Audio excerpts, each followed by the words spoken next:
On savait qu'on avait fait un beau deal, on savait que c'était intéressant, on n'avait pas compris ce qu'on avait fait à ce point-là.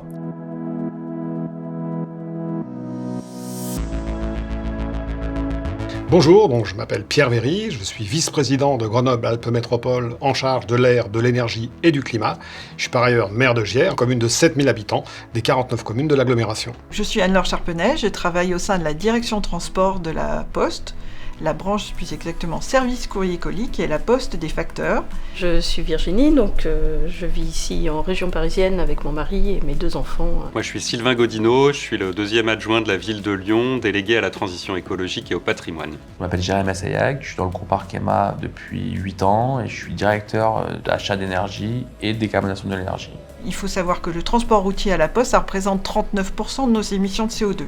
Donc des objectifs drastiques sur le transport routier, à savoir 50% de nos kilomètres doivent être faits en énergie verte à horizon 2030 et 100% en 2040. L'empreinte de nos produits, l'empreinte CO2 de nos produits devient un élément fondamental au même titre que la marge de nos produits. On a étudié la possibilité de décarboner certaines de nos lignes produits, les lignes produits qui pouvaient absorber le surcoût.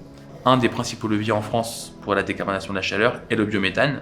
Le gaz à la ville de Lyon, c'est d'abord du chauffage et de l'eau chaude sanitaire, pour le chauffage de nos bâtiments. On en a aussi un tout petit peu dans le carburant véhicule. On a quelques dizaines de véhicules au gaz naturel véhicule.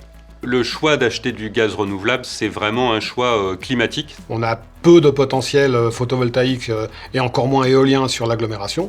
Par contre, on fabrique du méthane avec la station d'épuration d'Aquapol. C'est apparu une évidence de pouvoir utiliser cette énergie renouvelable dans nos réseaux de chaleur pour le chauffage des bâtiments, mais également pour la mobilité. Nous avons donc choisi cette offre 100% gaz vert il y a environ 2 ans et demi au moment d'emménager dans notre nouvelle maison. À la fois pour cette offre qui nous semble écologique, pour le côté économique et économie française, puisqu'il s'agit d'un gaz produit localement. Au mandat précédent, ils avaient engagé l'achat d'électricité renouvelable, et donc assez logiquement, on s'est dit la prochaine étape, c'est le gaz renouvelable.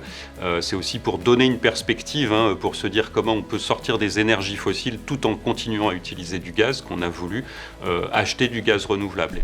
Alors les avantages, ils sont de plusieurs natures. Il y a d'abord des avantages opérationnels. C'est-à-dire qu'aujourd'hui, les camions biogaz existent, il y a un réseau de stations qui existe également, et il y a des transporteurs qui roulent déjà au bio-GNC en France. Donc c'est une technologie connue pour nos transporteurs, et donc plus rassurante. On n'émet plus de CO2 puisqu'on le neutralise, puisqu'on le produit. On n'émet plus d'oxyde d'azote, donc par rapport au diesel et dans la mise en œuvre de nos zones à faible émission, c'est ce que l'on combat pour améliorer la qualité de l'air dans l'agglomération. On a un petit peu étudié les prix et on s'est assez rapidement rendu compte que finalement la différence de prix, certes, existait, mais était assez minime. On a fixé un seuil acceptable de surcoût, on va dire, pour cet engagement de la ville. Et puis évidemment, comme il n'y a pas de changement de technique dans les chaufferies, c'était très facile.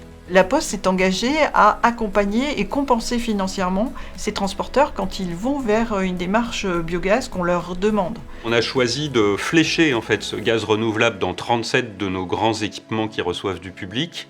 Donc l'hôtel de ville, par exemple, a une petite plaque qui dit « Ici on se chauffe au biogaz », qui ressemble à ça.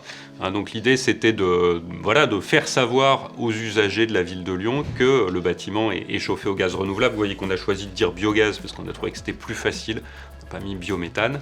On a eu un retour extraordinaire où les gens sont venus nous questionner avec une question simple, c'est comment vous avez réussi là où d'autres ont échoué?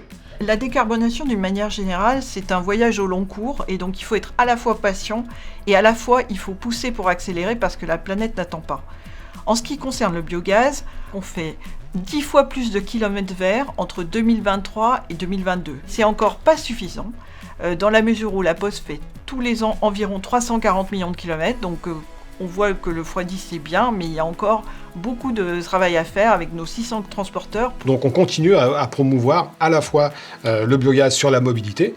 On va continuer bien sûr à l'utiliser sur la partie chauffage des bâtiments. Dans notre métropole, on a près de 60 000 logements équipés au gaz, donc il va quand même falloir trouver des solutions pour conserver une partie de ces équipements. Donc il y a encore un avenir pour le gaz. Et puis moi j'oublie pas de dire que le gaz il a un grand avantage également, c'est son réseau. Le réseau, il permet de stocker de l'énergie, et on sait que si on veut continuer à développer les ENR dans notre pays, il y a aussi une question de stockage quelque part. Ce qu'on espère, c'est qu'on aura des offres attractives qui nous permettront de franchir le cap directement dès 2025 sur du 100% gaz renouvelable, mais il est encore un petit peu tôt pour le dire. Le biométhane est une force pour l'Europe. On est à un moment où on n'a plus de gaz russe. On a besoin d'une indépendance énergétique. On a besoin de décarboner. Enfin, je veux dire, si le biométhane n'est pas le parfait outil pour y arriver, voilà, moi je comprends pas. Donc il faut y aller, il faut qu'on nous aide, il faut qu'on nous soutienne, il faut qu'on jette à la poubelle ce dogmatisme et qu'on remette sur la table le pragmatisme et le bon sens. Et ça marchera.